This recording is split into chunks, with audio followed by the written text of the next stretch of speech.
Алтернатива викендов ќе одлучува за натамошната позиција на партијата, не откриваат дали ќе бидат дел од владата. Единствен излез од политичката криза според нив се предвремени избори или ново парламентарно мнозинство. При носењето на одлуката ќе ги земат предвид државните интереси и сите консултации со меѓународниот фактор.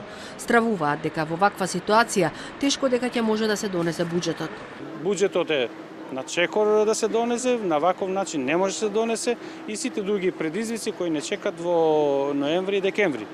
Згора на тоа мора да кажеме дека како политичка партија сакаме да бидеме одговорни за секоја политичка одлука.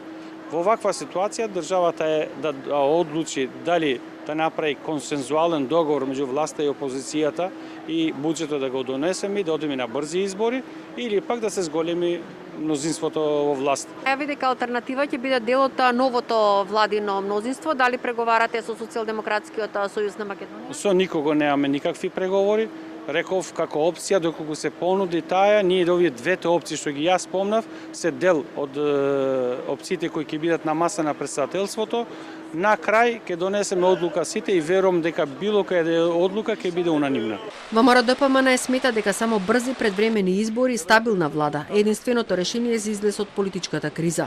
Од вчера оваа влада е единствената власт која нема мнозинство и има само 59 пратеници и е начело на државата.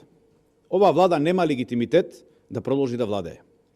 Тие можат со недемократски методи да присилат уште пратеник 2 или 3, но не може да ја променат реалноста. Потребни ни се брзи избори за стабилна влада, способна за справување со овие кризи.